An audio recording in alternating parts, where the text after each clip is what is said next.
Terima kasih Anda masih menyaksikan Kompas Siang, Saudara. Saya Mercy Tirayo. Naiknya pajak pertambahan nilai PPN menjadi 12% per Januari 2025 terus menuai polemik.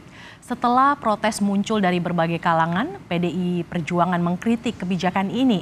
Namun Partai Gerindra mengingatkan karena PDIP dulu mendukung kebijakan tersebut. Saya merekomendasikan di rapat paripurna ini mendukung Presiden Prabowo. Pertama, menunda atau bahkan membatalkan rencana kenaikan PPN 12%. Inilah interupsi anggota DPR RI, fraksi PDI Perjuangan, Rieke Diah Pitaloka, dalam rapat paripurna yang berlangsung awal Desember lalu. Aksi menolak kenaikan PPN juga terjadi di seberang Istana Merdeka pekan lalu. Ketua DPP PDIP, Deddy Sitorus, mengatakan kenaikan PPN merupakan usulan pemerintah Jokowi melalui Kementerian Keuangan. Saat itu, PDI Perjuangan menyetujui kenaikan PPN dengan asumsi kondisi ekonomi dalam negeri dan ekonomi global dalam kondisi baik. Namun saat ini, pemberlakuan PPN 12% perlu dikaji ulang karena daya beli masyarakat yang menurun. PPN 12% itu diputuskan melalui undang-undang. Undang-undang itu diusulkan oleh pemerintahan Presiden Jokowi. Pada saat yang sama, PDI Perjuangan ada di komisi itu, dan komisi itu menunjukkan PDI Perjuangan menjadi ketua panja kalau saya tidak salah. Jadi itu adalah keputusan DPR RI, bukan inisiatif Presiden, bukan inisiatif dari PDI Perjuangan.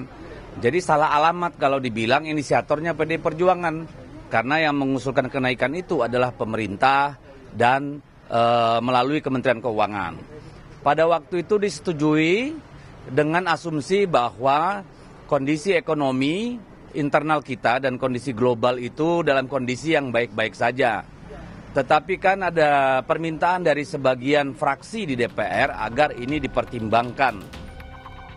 Partai Gerindra pun menyindir PDI Perjuangan yang menolak kenaikan itu jelang berlakunya PPN 12% 1 Januari mendatang. Kenaikan PPN diusulkan PDI Perjuangan dan diputus dalam Undang-Undang Harmonisasi Peraturan Perpajakan atau HPP tahun 2021 silam.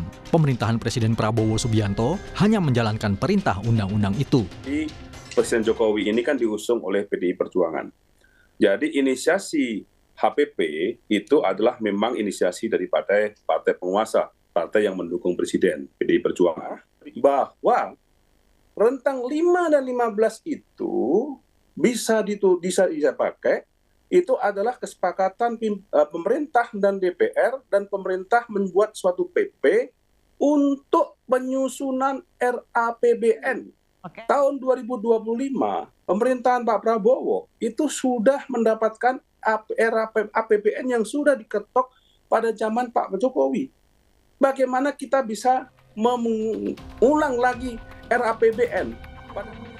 Direktur Eksekutif Indonesia Political Review, Iwan Setiawan, menilai kondisi keuangan negara saat inilah yang memaksa parpol pengusung menyetujui dan menjalankan keputusan pemerintah, termasuk PPN yang naik menjadi 12%. Situasinya saat ini memang negara kita membutuhkan uang yang cepat agar menutupi defisit APBN. Itu yang pertama. Yang kedua, untuk menutupi bagaimana membayar hutang negara ini yang jatuh tempo. Jadi kondisi pemerintahan itulah yang memaksa kemudian seperti Gerindra ini harus menjalankan apa yang sudah dicanangkan oleh pemerintah, yaitu kenaikan PPN 12% ini. Artinya